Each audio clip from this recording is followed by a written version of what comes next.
Sure. We're about 4 houses down. Well, if you On know the the waterway. area, the bridge that you go across to head up into Shallotte, you cross over the inlet there. There's a lake on the right. There's a golf hole on the left, and I'm that house on the corner there. Oh, okay. Yeah. Yeah. Know it well. We go that way to visit some friends. They're further up on that Shell Beach Road or Shell Road or that area up there. Yeah, we're the only sort of bridge across here. So, but there's not much down there. Inlet. I'm looking forward to Inlet View reopening for the spring. It's one of my favorite places. Yeah, very quiet right now. It is. So now all 75 of us are coming to see you because we know where you are. That's exactly right. We know where you live.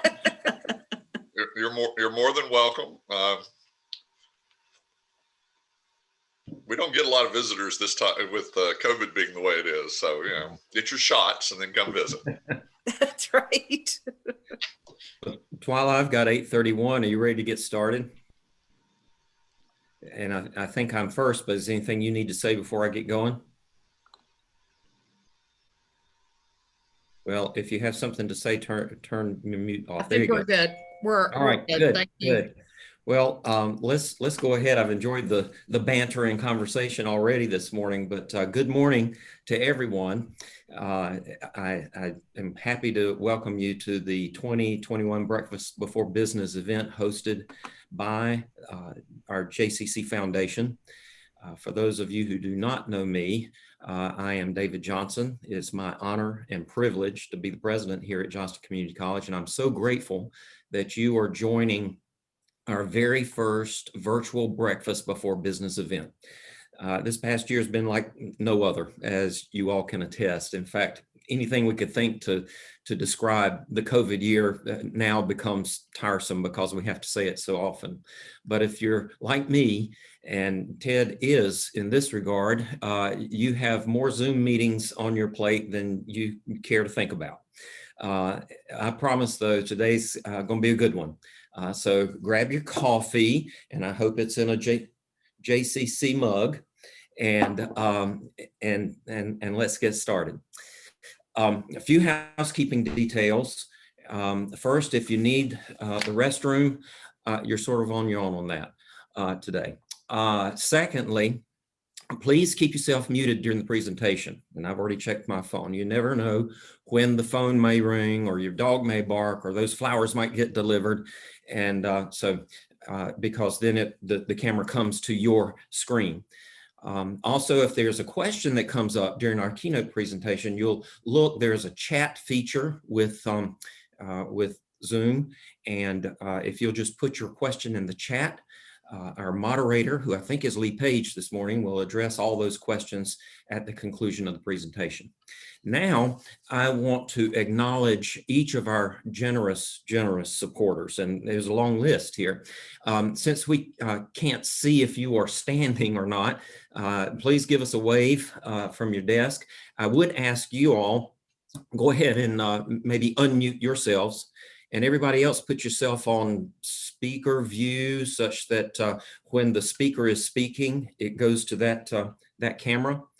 And then as I call these sponsors, I am happy for an individual to say, yes, we're out here, glad to be here. My name is whatever.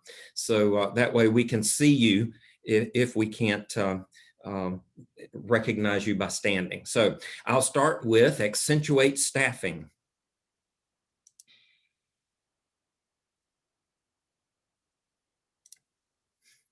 All right, Adventure Development. Alan and Sissy Wellens. BB&T. Our Benson Chamber of Commerce. Clayton Chamber of Commerce. We're here. Oh, good. I was getting ready to say everybody's still asleep this morning. We did start an hour later for those of you who are not early birds. So Cornerstone Custom Printing, Country Superstars 102.3. I'm here driving. Wonderful. We're glad to have you. Representative Donna White. Representative White's always been Donna a- was just having a little trouble getting on, but hopefully Okay. she's jumping on. Great, great. House Autry Mills. Johnston UNC Health. Good morning. Good morning. Is that you, Tom? Yes. Yes, good to have you with us this morning. Where am I on my list here? First Flight Federal Credit Union. KS Bank. Well, Dr. Johnson, we've been on board for many years, and we're Yes, you have. privileged to be able to be with you again this morning in a different state, but we're glad to be here. Thank you so much, Harold. It's always good to have you with us, and we do appreciate your support through the many years.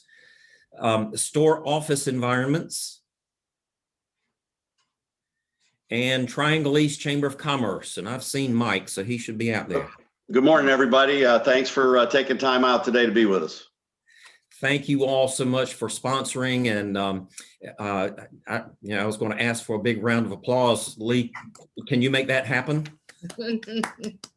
Yay. Oh, me. All right. There we go. Great. Wonderful. I thought that we had that in the can somewhere. I'd also like to recognize a few additional groups that make Johnston County and Johnston Community College a one-of-a-kind place to live and work and study and play and all of those kinds of things. I would ask these individuals to, again, give us a wave if you're out there so that we can recognize the group. And this may take a little time because there may be multiples of you in each group. But first, I'm happy to recognize anybody who is on the call today representing the JCC Board of Trustees. Anyone out there that would like to say hello this morning?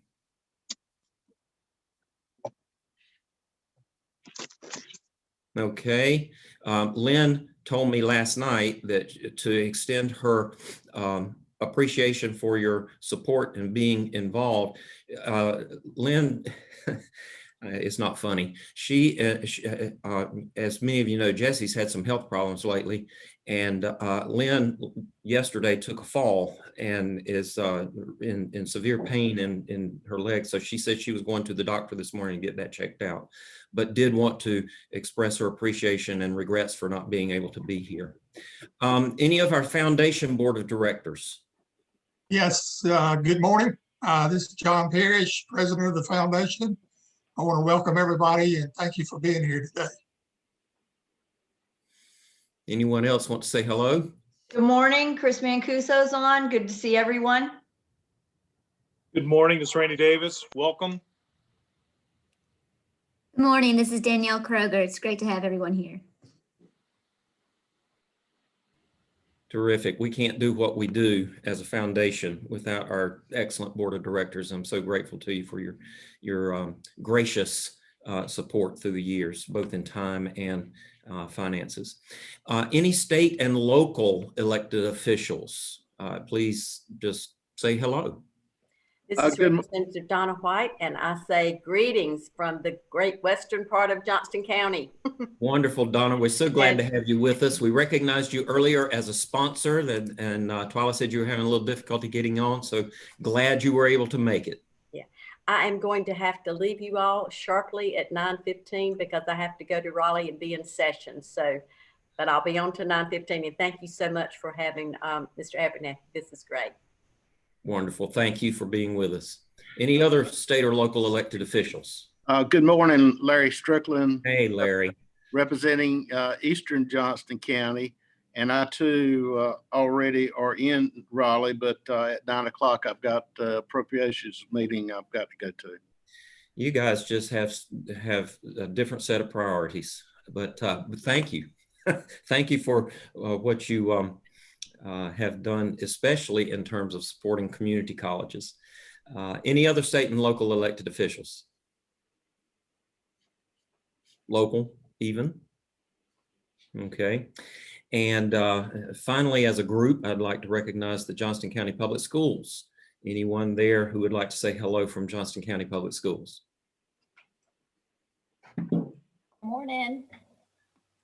Good morning. Well, thank you all again for being with us today. And finally, thank you, well, to each and every one of you, thank you, who took the time from your schedules to be here in this strange sort of time in our lives.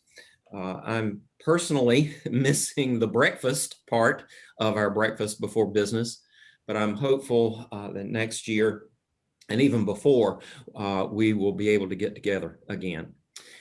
Since 2020 looked so different for many of us, Johnston Community College had to refocus its efforts in lots of ways around education and safety. We shifted as many classes as possible to the online format.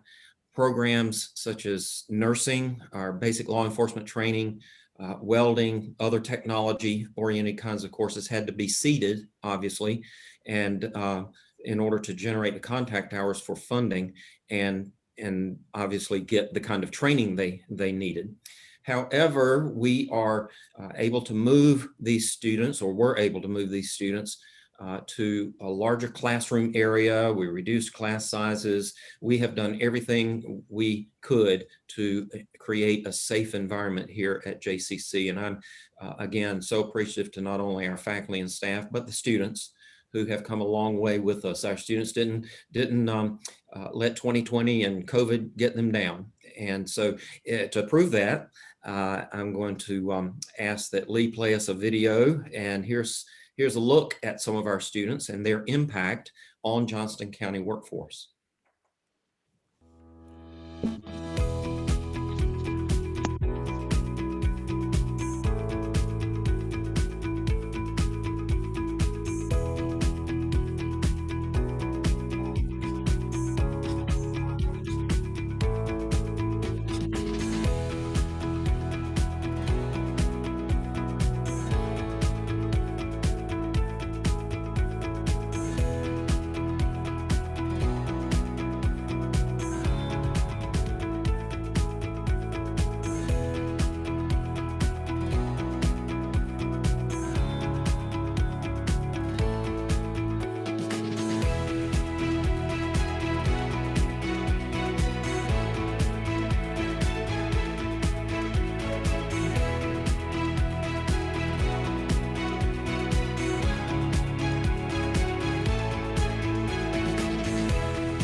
Wasn't that great?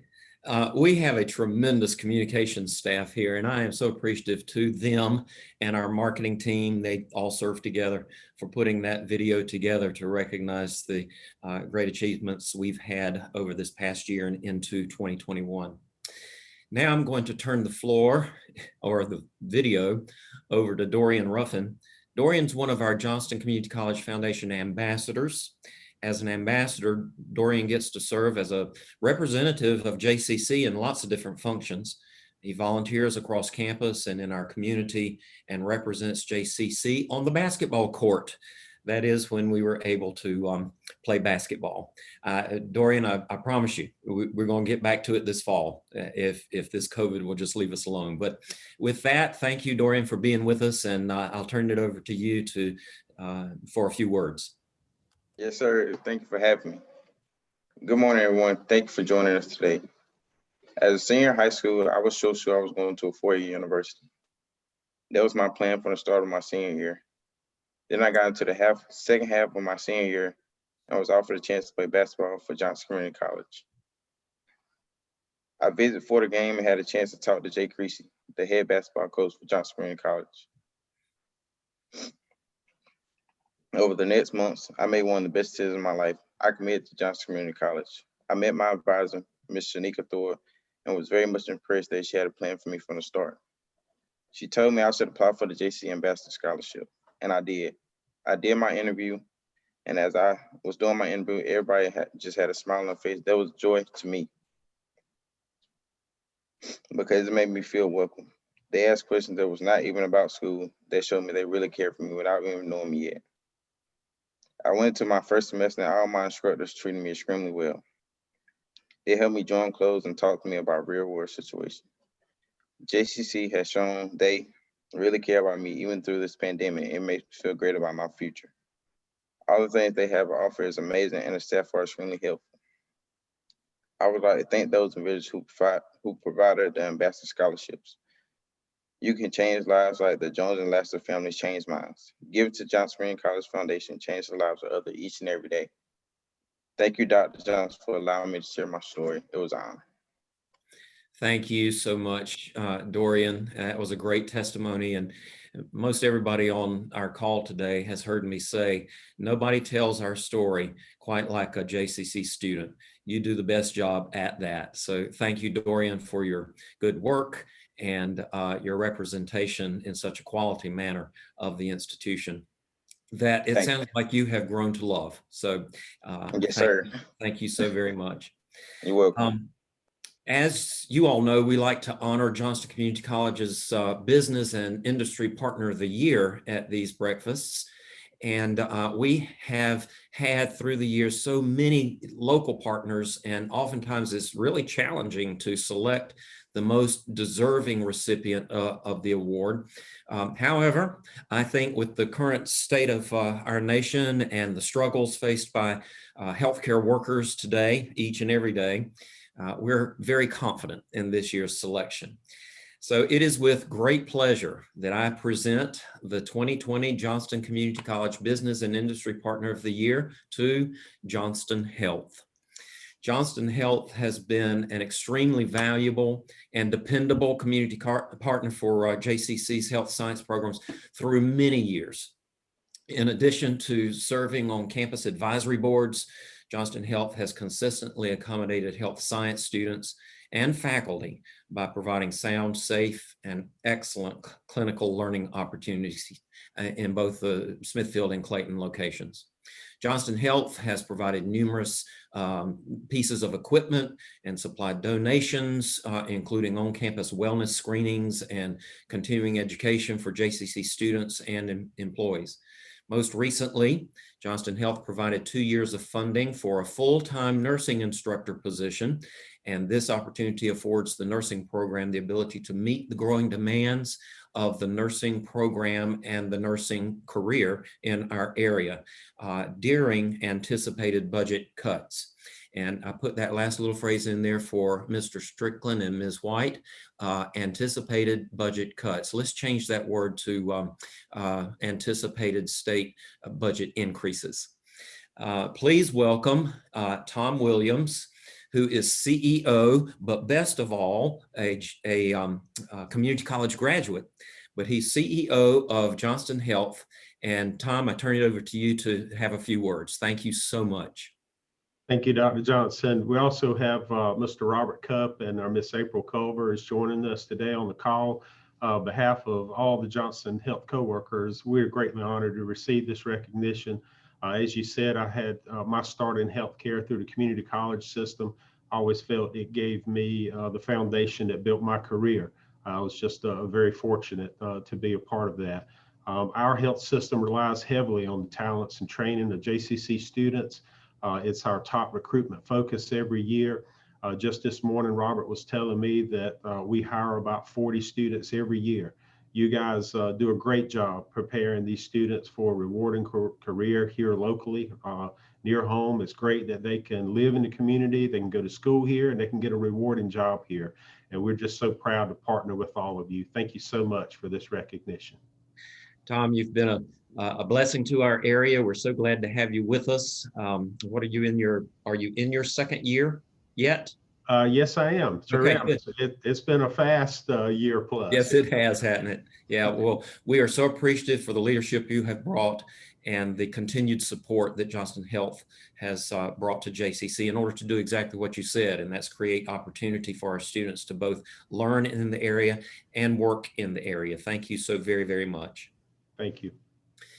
So without further ado, it's my privilege now to introduce to you Ted Abernathy. Ted comes to us from Economic Leadership, where he serves as the managing partner. Ted has served more than 12 states on developing economic and workforce strategies. In our earlier conversation with Ted, we found out that he lives down at Shallotte. He enjoys spending time with his family, and that is when he's not wrestling alligators. So I'll let Ted expand on that a little bit. But Ted, I'd also say to you, I don't know you very well, but I've heard lots of stories. Chris Johnston has filled me in, and there's not a one that I can say on this call right now and talk about. So you just need to be aware of that the stories are out there as you deliver your comments this morning. So thank you, Ted, for being with us. Please join me in welcoming Ted as he helps us plan for business after COVID-19. Thanks, Ted. Thank you, Dr. Johnson. I appreciate it. The bad news for Chris is I probably know as many stories about him as he knows about me. So I think in the long run, I don't know that he's going to win a storytelling off, but that'll be okay. It's great to be with all of you today. Thank you for all the sponsors for today's events. Mr. Parrish, for all you do for the foundation, and congratulations, Johnson Health. It's definitely the year of health for everybody, and I know that we all think that way. What we're going to talk today a little bit about is piecing together whatever the next new normal happens to be. For those of you who've seen me present before, we'll talk a little about the economy, and then we'll talk about trends that are likely to be part of our future. I think the things about 2020, we'll always remember the pandemic, but from an economic standpoint, we did two things this past year that we've never done in our history. We voluntarily shut an economy, and that's an amazing thing to try to do, and the impacts are both needed in many cases and horrible in others. And the second thing we did is we stimulated the economy with the largest stimulus we've ever put into the American economy. And those two things combined are, when you think about the health impacts or the family impacts or everything else, the economic impacts are something that I hope we never go through again. We came into 2020, if you had listened to people like me talk in 2019, we came into the year talking about just how disruptive technology was going to be, and just how accelerated change was going to be. And then we laid all of this on top of it. So if you go all the way back, we were at the longest continuous growth expansion we had had. And this chart is to scale, so it tells you just how much of an impact this was. Last March and April, as we shut down the economy, we lost 22.5 million jobs. And that's a huge number. We have been adding jobs back since May. We had a downturn in December. Some of you may remember those headlines. But we're only about 55% of the way back with jobs. In fact, we are down more in jobs now after this comeback, if you will, than we lost in the Great Recession of 2007 and 8. So this is still being felt all over the economy. If you forget everything else that I say today, I want you to remember this word. I want you to remember unequal, because what happened to us with the pandemic is very unequal. The impacts are. If you look at states over the last 12 months from December last year before the pandemic till today, the job losses average 6.2%. But we have states that actually grew during that period. Utah is up there, and Idaho. We have states that lost double digits, like New York and Massachusetts and Hawaii. Then we have states like North Carolina that lost 4.2%. We did better than most, and I'll show you why in a minute. But across the country, depending on where you're sitting, and we're lucky enough to do work in about a dozen states right now, some of this has been very different on the impact. It's also been different based on the industry that you're in. These are North Carolina's job losses compared to the Raleigh MSA, which you were part of. County level data is not available yet. But if you look at what's happened around the country, huge job losses in leisure and hospitality. So that's eating out and tourism and going to the theater, and that industry has been hit really hard. In North Carolina and in the Raleigh metro, because of what we've done with education and health, we've lost a lot of jobs there. On the other side, Financial services and professional and technical services, they've actually grown during this period. So depending on what type of job you had, you were hit really hard or there was opportunity. Now, overall, negative. And about 4% of jobs down in North Carolina, 6% nationally, but it really does depend on the sector. It also depends on what your education level was. If you had some college or high school, you're down about 8%. If you had a BA or higher, you're down very little. And again, that has to do with the sectors that you're in, but it's very different from place to place. It's very different based on gender. It's very different based on race. And so if we get inside our own bubble, we sometimes don't realize what the impacts have been all around the country. We'll talk about some of the other ones in a minute. We started this in March and April, scared to death of retail sales. Turns out that retail sales bounced back pretty quickly, but not the way we thought. The overall spending is the purple line. We're just below where we were when we started, but we don't buy near as many services. As you might imagine, a lot of those were closed up. We buy lots of goods. So we've become a stuff buying place again. And as my mother would say, we found out that you can order stuff and it shows up on your doorstep, and that's pretty cool. Now, my mother's 87. But she likes chocolate strawberries, and now she orders her own and they show up on her front porch. So she thinks this is the coolest thing that's ever happened. It's really different. And I don't know if those are going to stick, but where the services and the goods on how we spend our money is very different. In fact, if you look at retail trade, it's really different even in the stores that you buy from. So if you buy building materials or garden supplies, they've actually had a 10% jump during this period. If you buy sporting goods or books or music, they've had an 18% drop. So again, remember the word I said is uneven, and try not to get seduced by the idea of averages, because averages aren't really the best way to look at what's happened to us. So at some point this year, and Dr. Johnson, I feel very confident that somewhere in the middle of this year, most of America is going to start back into recovery. And as we do, the world gets a little different. Now, we've been lucky in North Carolina. We actually had the 12th lowest deaths of percentage in the country. We're down there at the bottom. You can see some of the places at the top. These are color coded by regions. The Northeast got hit the most. We've been lucky, and we took some really hard measures to shut down a lot of things early on. And you can make a good argument that that's saved some lives in our state. Now the question is how many are we going to get vaccinated? What's going to happen? The Kenan Institute at UNC did a probability study of when we were going to reach some level of immunity.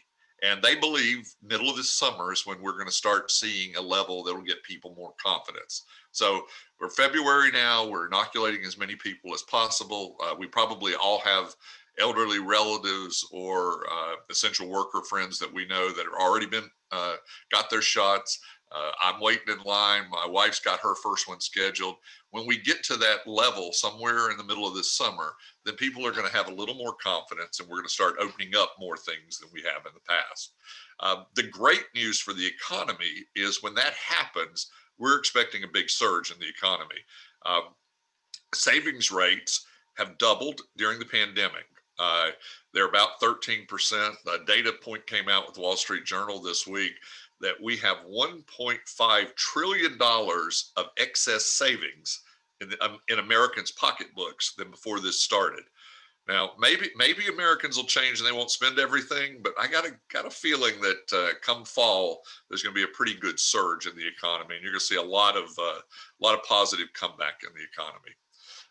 When will everything get back? Well, that depends on the vaccine distribution, whether or not there's any mutation speed, and whether we have a second round of this, whether or not the federal government puts any additional stimulus in. And then the key factor that you want to watch is consumer and business confidence. When businesses start spending money again instead of saving, and consumers start doing it, then you're going to see a full comeback in the economy. So let's look forward, because that's what most people want to look at. And what do we think is going to happen? Well, rapid acceleration is still there. I told you that was true in 19. It happened through 20. And we're seeing change in everything.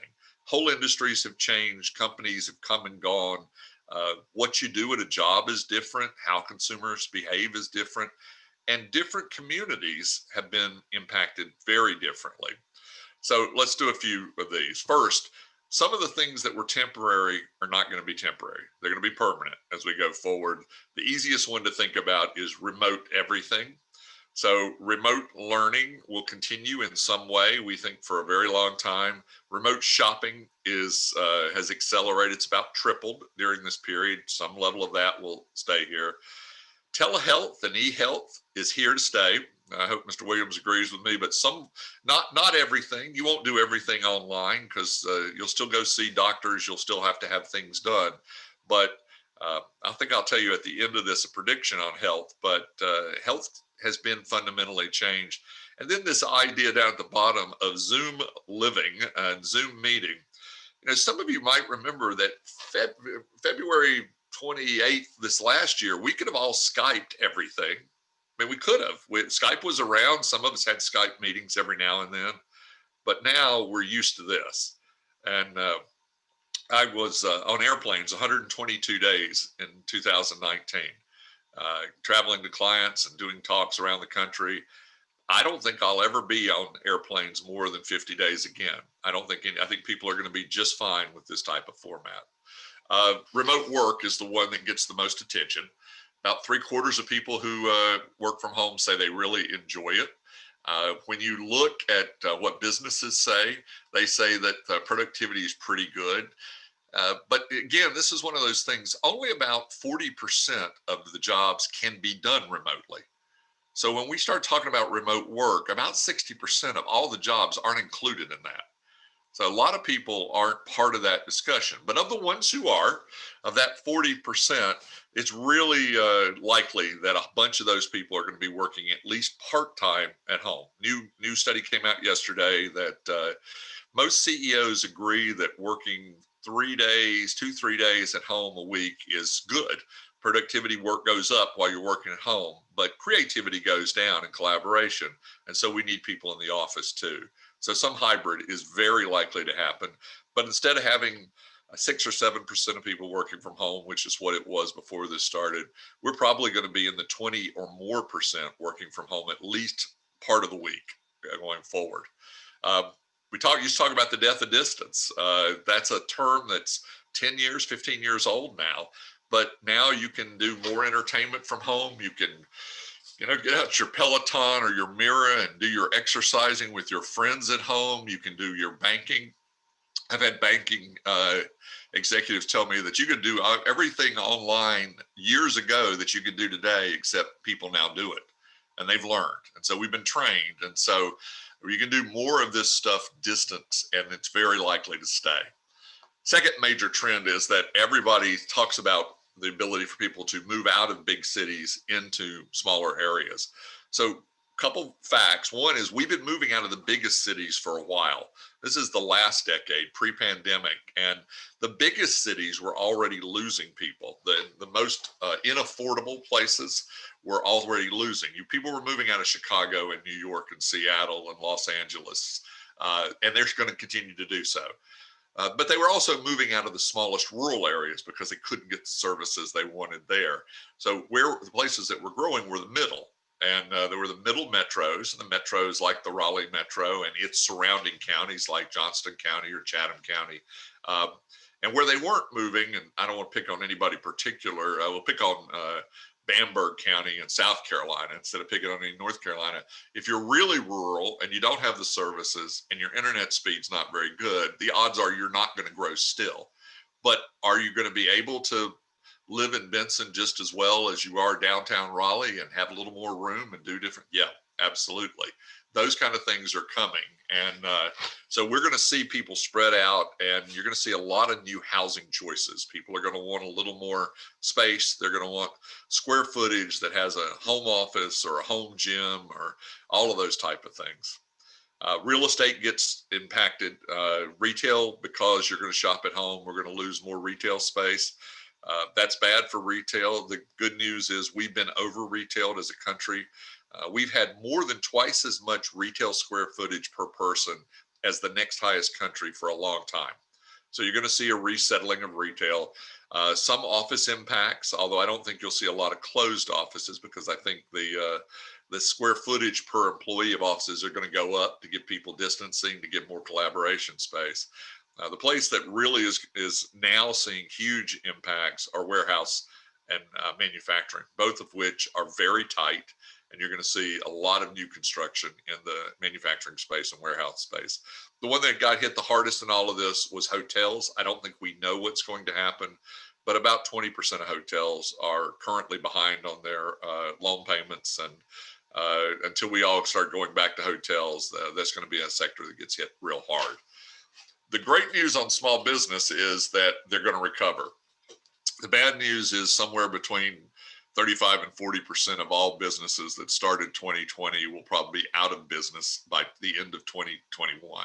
The good news is that new business formations are setting records already, and we're predicting they're going to set a lot of more records. So a lot of new business churn happening. You're going to see a lot of small businesses that start up. They're going to be in different fields. And I think that small business churn is going to be bringing some life into mid-sized cities.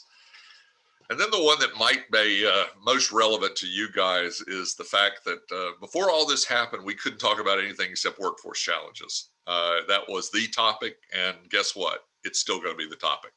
The demographics are such that our population growth is slowed dramatically over the last 20 years, which means that demographically, the number of 20-year-olds to 64-year-olds is not going up. It's staying very flat. In fact, without immigration in the U.S., we'd actually be losing people of working age at this point. So the immigration throttle is how we grow at all. It's going to continue to go down. It gets worse in some places. This is population growth the last 5 years. The Triangle, especially Johnston County's fast growth, have been a leader in the state, along with Charlotte, Wilmington, and the mountains. But you can see a lot of Eastern North Carolina still losing population during that period of time.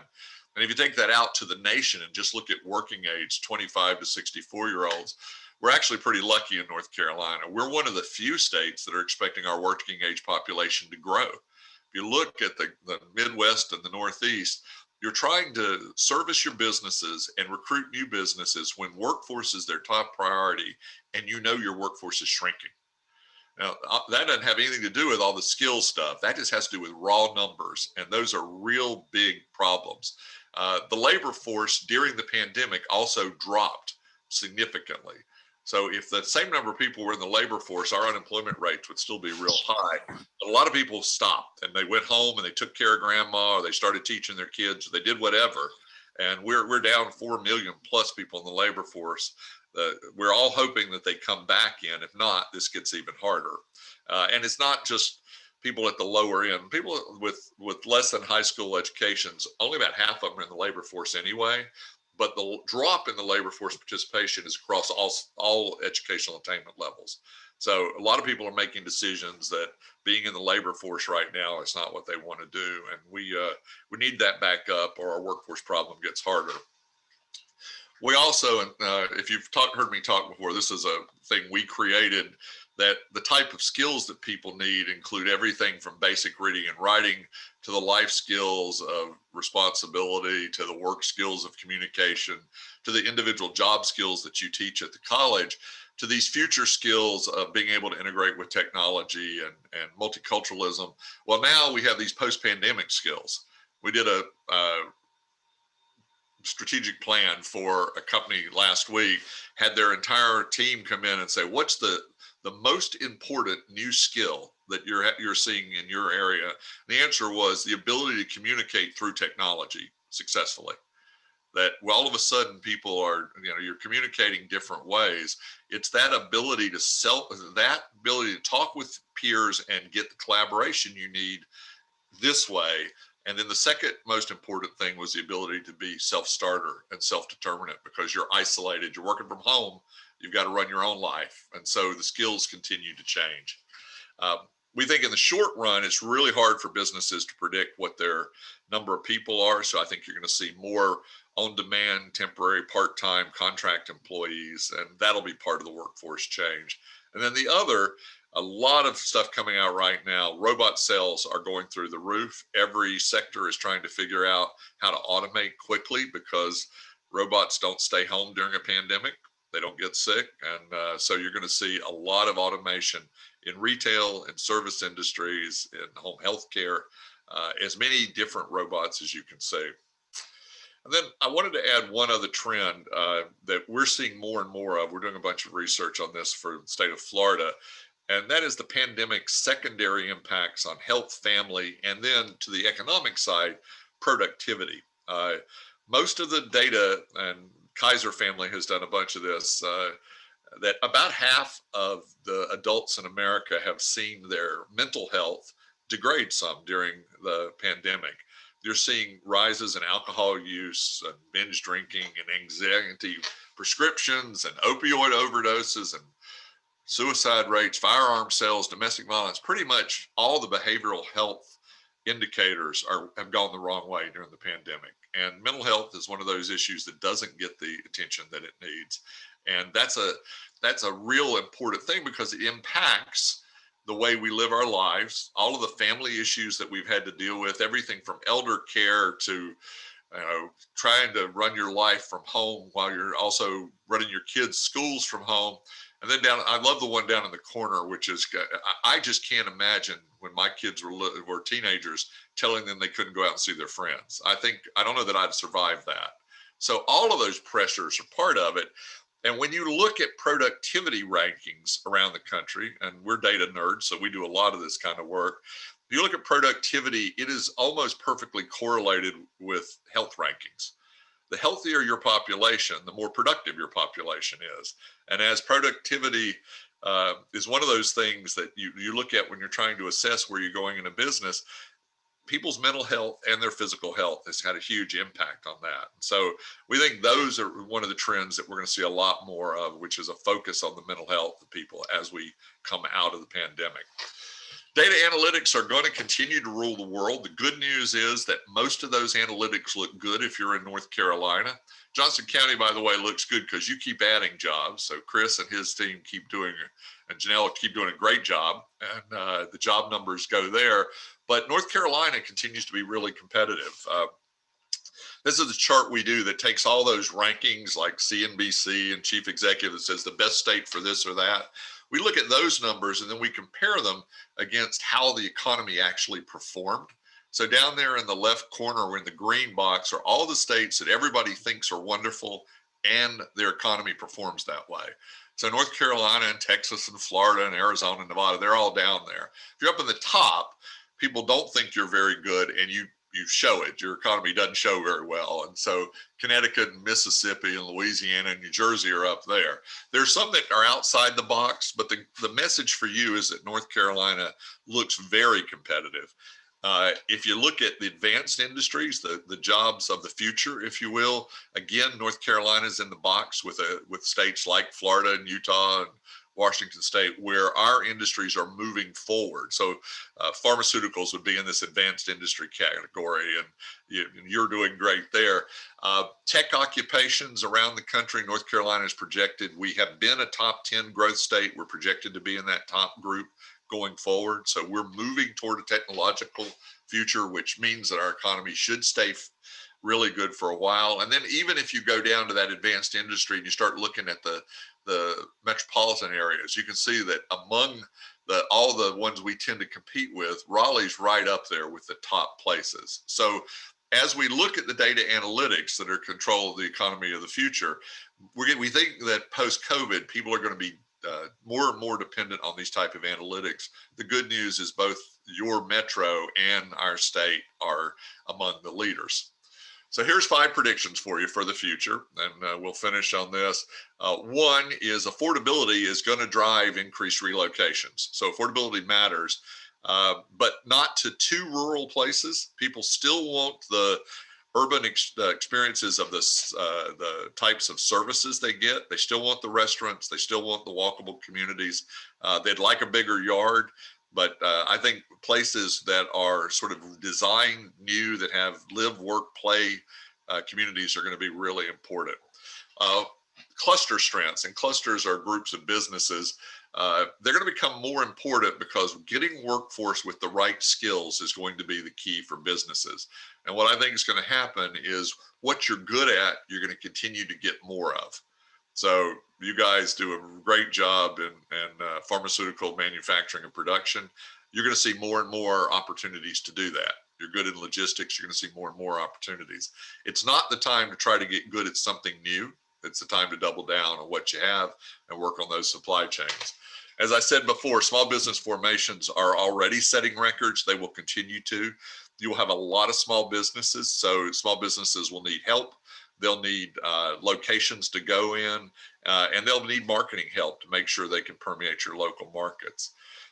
Around the country, talent attraction incentive programs are already starting to explode. And what I mean by that is all those states that were red and pink before that aren't gaining people are trying to figure out how to do that. So some of you may have read that Vermont started offering people $10,000 and then just moved to Vermont and they had a job remotely somewhere else. Today, Oklahoma has a program that if you're an engineer, they'll pay you to move to Oklahoma. Kansas has a program that if you'll move to any rural area of Kansas, they'll forgive the first $15,000 of your state taxes, and they'll pay off your student debts. I mean, you're going to see more and more and more of this. And so the competition for incentives and economic development is going to become talent-based. And then finally, I think two areas are going to change a lot, health and higher ed. And health, you're going to see more preventative medicine, more personalized and more remote. And in higher education, I think the focus is going to be more hybrid and self-paced, but really focused on the skills.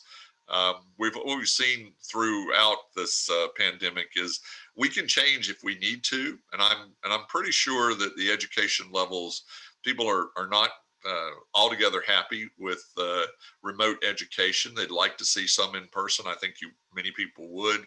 So I think the hybrid's coming, but I think more and more people are going to be looking for that return on investment from higher ed and the ability to get the jobs, and internships and apprenticeships and all of those things are going to become more and more important. So our company has a motto this year, which is change is accelerating, competition's increase, and serendipity is not a strategy. We think that you've got to be intentional in today's world. You're in the middle. Sometimes I put up this image of a raft with a bunch of people on it in the middle of a rapids. Well, we're in the rapids, and you can't control the river, but you control your paddle. You can control the people around you and your teamwork, and you can set your goals on where you go forward. So this is a time for real good strategic planning, good scenario planning, and to keep your finger on the pulse, because we're all reading data as it's released. I mean, most data lags a year. And so we're talking about data in the pandemic as it's being just beginning to be released. So let's make sure that we're not all, reading the hyperbole too much or trying to not believe what we see initially. Keep your fingers on the pulse as you go forward, and expect that the second half of this year, the economy gets a lot better, but the residual echoes of what the pandemic brought are going to be with us for quite a few years going forward. So I'll stop there, Dr. Johnson, and stop sharing my screen and take any questions that anybody wants to ask. Hey, Ted, thank you so much for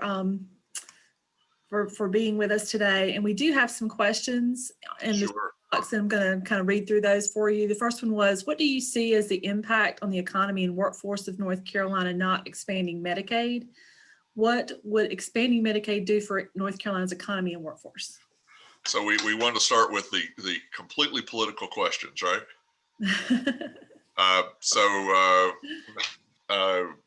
I want everybody to have health care because I think it's an efficient way to deliver services the way it currently is. Whether or not that's a expanded Medicaid or whether it's a movement to a single payer thing, I know those are very controversial things, but healthcare affordability and the broad reach of healthcare has to be done in the long run. So it certainly would have a big impact on our rural hospitals as we go forward. And I think if we're serious about rural North Carolina, then we probably need to do it at some point. And I know that's controversial, but I don't see data that supports the other position.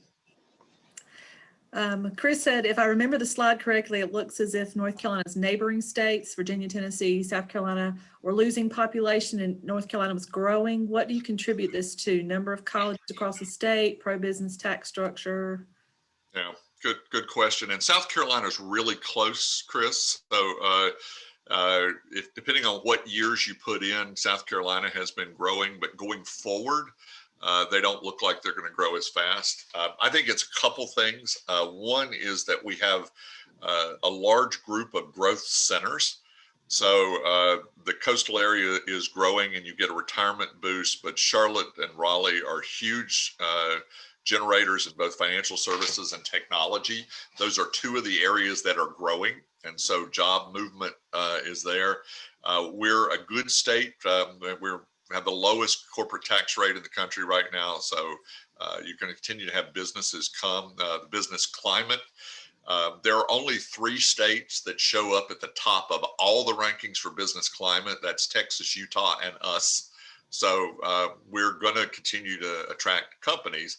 And then I think North Carolina has a good reputation for its education level across all levels, for its beauty, for its mountains and beaches and all that fun stuff that we all like to talk about. But I think that it has always been North Carolina's combination of affordability and the quality of the product. And that combination is what drives us. And you know, there are reasons why other states are not as strong, and we can talk about those, but I think the key for us is to continue doing what we've been doing in the state, which is focus on a strong business climate and a high quality of life. Great.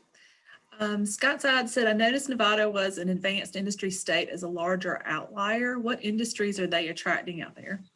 Everything moving out of California is the short answer to the question, but advanced batteries, autonomous vehicles, space, they're really pushing a lot of the advanced industries, and it's actually fun to see because, and I'm not anti-California. California, if you looked at California, was also an outlier on some of those things because with the type of higher education system and venture capital, and they got a one of the biggest port in the country, all those things. I mean, they've got plenty of things to be positive about, but Nevada has seen people moving out of California, especially for the production of ideas, and it's a lot of that new stuff. So I expect that to continue. Utah has very much of the same thing happening to them. And Arizona was the first one where everybody started moving, so. And this was an observation. You may have a comment. It's, Tim said, if I'm not mistaken, it looked like more rural states appeared to be more healthy, Southeast North Carolina included, than high density states such as the Northeast. No, more rural states do not tend to be more healthy. So I don't know specifically how that was turned out. The health and productivity number, the highest ones are Massachusetts and New York near the top. Southern rural states typically are the least productive and least healthy. Happy to share the slides back with you. Okay. And then have there been any changes in vocational training? The answer is everywhere, yes. So there have been changes. There's been a resurgence in CTE around the country. We do a lot of work on best practices, and there's a lot of states where the number of kids enrolled in CTE have doubled or more in the last few years. There's a lot of emphasis now on specialized CTE. So whether that's in computers or in public protection or healthcare. So you're seeing a lot of that at the next level, community college or technical school level, depending on what it is in the country.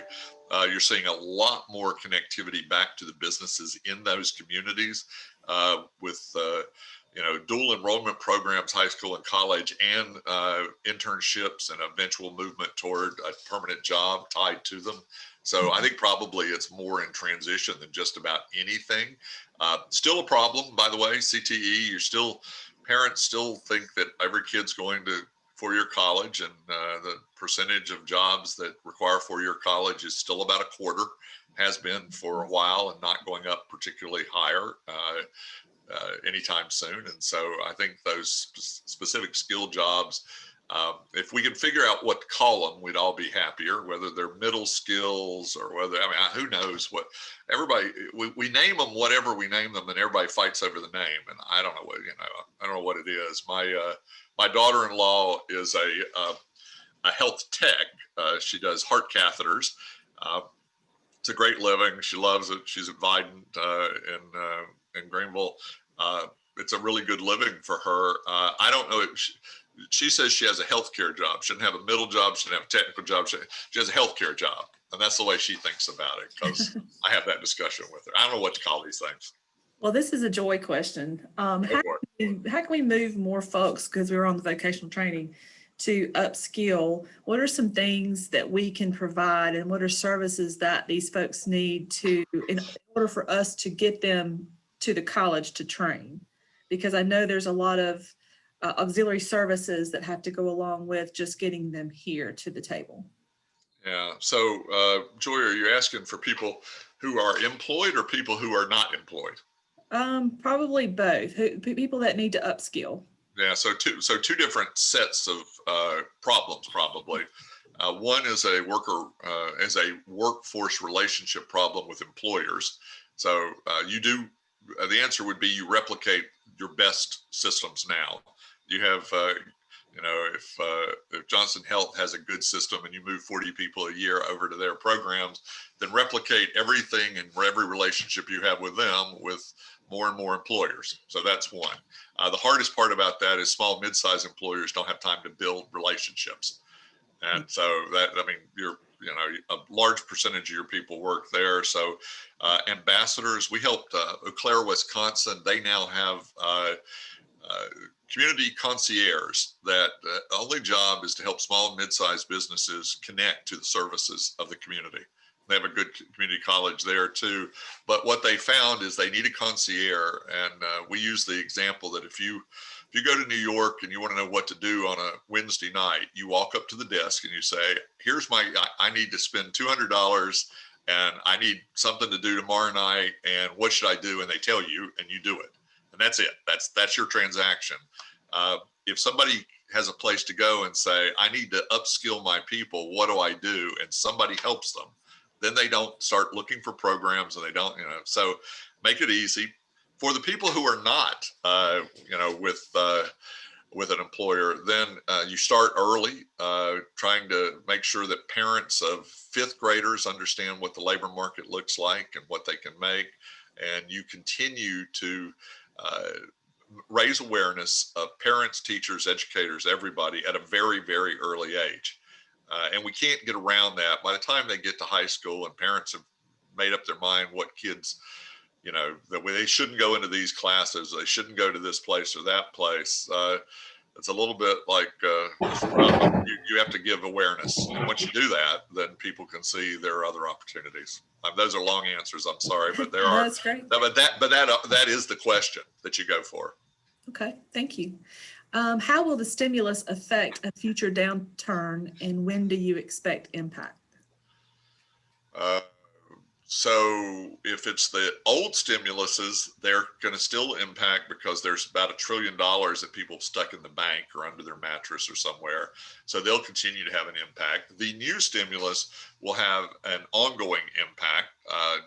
Then if there's another new one, then it depends on the next one on where it's targeted. If it's targeted for people in need and industries in need, then it could be surgically imported. If it's broadly targeted, then it's money into the economy and it will juice the economy in the short run. If the question was, when will all the debt be due? I don't know if that was a question, but the answer is sometime. And so we put it off and raised our debt pretty heavily. And I actually said to a large national group in January of last year that I thought that national debt was going to be an issue over the next few years we were going to have to deal with. And then we wrote national debt way up. So I look pretty stupid, I think, but because we didn't seem to care, but we're going to have to at some point because we've reached that level of debt to GDP where I think it's going to start impacting things. the answer on when is as soon as confidence comes back. I don't think people will spend their money, and they're going to hoard their money until the point where they feel like whatever the next new normal is has started. And I don't think we're going back to where we were, but I think we will all get comfortable again, and we will go out and eat dinner again and take a trip and probably get on a cruise ship, somebody. And so when all of that starts feeling better, when consumer confidence levels get back to even, then you'll see an explosion of stimulus through the economy. We've got a couple more questions if you have time. Good. From another one from Chris. The RTRP leadership is petitioning federal leadership in combining Durham MSA and Raleigh MSA. How will this impact the Triangle region and Johnston County, as we're third largest county in the Triangle? Yeah. So I'm aware of that, Chris, and have done a few things to help them out. So the answer is that you'll end up in a different neighborhood. Right now, when you get compared separately, and the list of people that you get compared to would not be as good as you wouldn't be as happy as you would being compared to Nashville and Austin and places that you're actually more like. I mean, the concept of having two MSAs when Research Triangle Park has properties owned by the same people who are in two MSAs doesn't make any sense, never has to me. The airport belongs to both, the park belongs to both. I mean, the idea that you're in an MSA that actually Duke isn't counted in. Now, I'm a Tar Heel, and I mean, you know, I'm starting to feel sorry for Duke in basketball, but I always want them to be counted in my MSA because it matters. So I think that it gets you in a different neighborhood. From a data standpoint, the number of college students, the number of patents, the number of technology firms goes up dramatically on both people's count. The number of types of companies that you're good at. So some parts of the Triangle have strengths that are different than others. Now you get to both claim them. So I think it's a solid thing to do all around. And I guess, again, controversial, but it's about time. Thank you. And Johnson County, I'm sorry, and Johnson County then becomes, you know, you're in a 2 million person MSA, and you're the third biggest county, and that makes you bigger than Orange, bigger than everywhere else. And as Chris knows, you're going to continue to grow rapidly over the next 10 years. And Wake is going to continue to grow rapidly. Durham is a much smaller geographic county, and a lot of it is in watershed. So unless Durham grows vertically, it doesn't have quite as much capacity to grow over that period of time. So I wouldn't be surprised that sometime in the future you weren't Chris will still have his job. I'll be retired, but you'd probably be the second largest at some point. What impact will electric vehicles and technology have on changes in our community, and how fast should we see that happening? People are targeting the 2035 as the year where we all of a sudden see more electric cars around us than we see gas cars. I think there'll be some of both for a long time. But you know, I have a hybrid that I've had an Avalon for 7 years. I get 41 miles to the gallon. I can't tell I'm driving anything different. I mean, it just, you know, and as electric cars become more and more normal or normalized, they just become part of life. Just like, you know, if you think about cell phones, I think we're entering year 13 of smartphones. You know, we didn't have a smartphone 13 years ago. Nobody did. And how much of our lives is dictated by that. So I think that there will be electric cars everywhere. It will change the way we fund transportation in North Carolina because you can't use a gas tax on it. It will change how many charging stations are stuck different places. But the real questions are probably going to be, what are commuting patterns going to change initially from COVID? And then if more and more people are working from home, then the car has a different role in life than a commuter vehicle. And we already, if you look at data, we sell more and more trucks every year, but we sell about half the number of cars in America we used to sell. So mobility is the question, and how we do mobility in the long run will continue to evolve. Okay. Are you seeing a willingness of industry to hire workers over 55? Yes.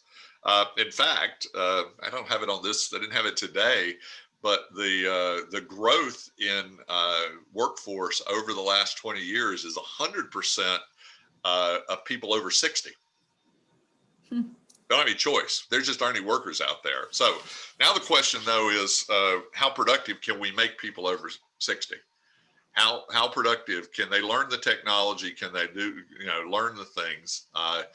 Right now, there's a huge concentration of those middle skills or trade skills, again, whatever y'all want to call them, that we need desperately of people that are older, over the 50 crowd. And we're going to hold on to them as long as possible. Unfortunately, a lot of people lost a lot of what they perceived as savings in their houses during the 2007-8 crisis. And so they're working longer. And they're feeling better longer. I mean, if you start, those of you who are gray haired on the call, when you think about when you were some of the younger people's age, I mean, 65 sounded ancient.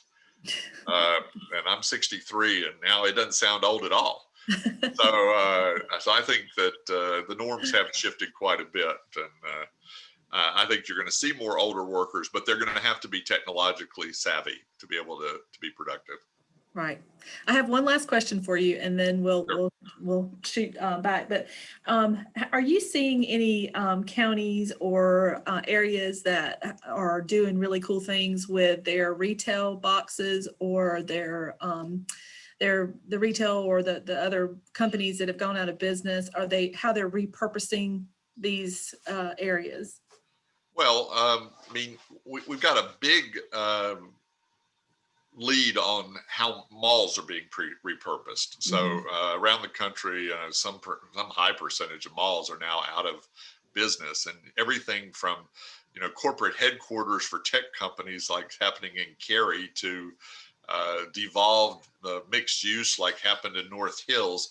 But for smaller areas, the two largest, I guess now three largest reuses were first healthcare reuses, second education and government reuses, and now warehousing and fulfillment center type reuses. Warehousing is not what warehousing was 15 years ago. Warehousing now looks like the home of lots of robots running around on a floor. So they're different, but people are doing that. But I think that the challenge for communities is going to be that a lot of the strip centers and power centers that have been impacted are at key intersections or key locations in their community. And having a plan for what those locations are going to look like in your community and what purpose they're going to serve is going to be very important, because you don't really want to have high traffic important corners devoted to things that have no traffic and are visually not pleasing. So I think it's a great time for community planners to be working on those long range plans, because we can all remember when the first Blockbusters started closing, and then all of a sudden that part of that strip center that you could have counted on forever wasn't there. Well, now there's a bunch of those kind of things, and we still want restaurants and we will still want things. And some of those strip centers are going to be there to serve the inward toward their community, their housing that's around them going forward, and not be the drive-through on the corner, but being that walk into from around the area. So it's a time to rethink sort of the physical form of business and housing integration in communities. And we're going to be forced to do that, unfortunately. Thank you. We did have just a shameless plug from Reno at the public schools about offering CTE internships. So any of you businesses that need to grow your talent, this is a great opportunity to do such. So take a look at that. And I know that we're short on time, but Deb asked, so many companies and businesses only look at maximum short-term profits and don't reinvest themselves to continue to be competitive on an international stage. How do we change that mentality? you don't change the mentality that profits are important to companies. You change the mentality that other things are important to profits. Perfect. Perfect. Yep. Thank you. Any last words from you before we head back over to Dr. Johnson to close us out? Just thank you for having me with you today. It's always fun to be there, and because of Chris and others, I get to spend a fair amount of time looking at Johnston County. So I like the area a lot and know it pretty well. The things that y'all are doing at the college and across the county. I mean, just those of you who've been in Johnston County for 30 years, look back and look at today. It's amazing. And now look forward 20 years and just think how much potential there is. So congratulations on all that. Thank you. Thank you so much, Ted. I'm going to jump in front of John Parrish just a second to say thank you for being with us today. Your information is very helpful for all of us, but us especially at the college. We've got a lot of projects that we have in the future that I think this information, these data can help us sell. And so thank you so very much. And I look forward to maybe receiving these slides, if that's okay with you. Anything you want. Okay. Thank you so much. Thanks. John, it's yours. Thank you, Dr. Johnson. Thank you, Ted, for your insightful presentation. I am personally ready to see life and business after COVID-19. Several years ago, the foundation started the annual Breakfast Before Business Scholarship in honor of that year's keynote speaker. It is my pleasure at this time to announce that the 2021 Breakfast Before Business Annual Scholarship will be in honor of Ted Abernathy. It will be awarded to a student in the Business Administration program. Please give Ted another round of applause.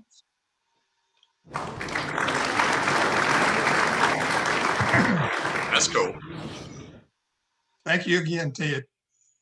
We would again like to thank our sponsors for this year's events. They are Accentuate Staffing, Adventure Development, Allen and Sissy Wellens, BB&T, Benson Chamber of Commerce, Clayton Chamber of Commerce, Cornerstone Custom Printing, Country Superstars 102.3, Representative Donna White, House Audrey Mills, Johnston UNC Healthcare, First Flight Federal Credit Union, KS Bank, Store Office Environments, Triangle East Chamber of Commerce. Thank you for your generous support. Without your dedication to JCC Foundation, we would not be able to hold events like Virtual Breakfast Before Business. 2020 has been less than a favorable year for many, and your commitment to our cause displays the good that still remains. Let's give each of these organizations and individuals another round of applause.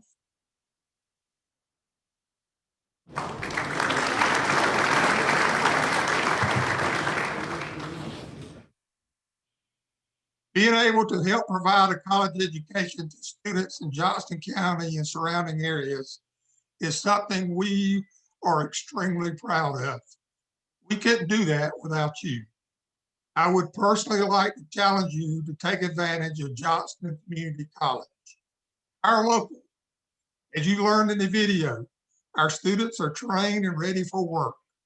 Reach out to the Career Service Department at Johnston Community College to find your next hire. And of course, JCC offers numerous different continuing education classes, from notary public to taxidermy, culinary. JCC can help you find your next hobby. Give back. JCC cannot offer affordable education without the support of our donors. Lastly, get involved.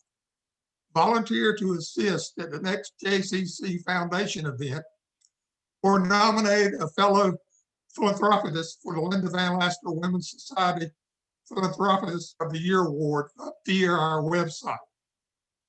Thank you for your past generous support, and I do hope you will continue to support JCC and the foundation. whether it be through the various events, circle of friends, society, or with a one-time gift. Your support means the world to us and to the students of Johnston Community College. I hope you all have a wonderful day, and thank you for attending the 2021 JCC Foundation Breakfast Before Business event. Thank you very much. Have a great day.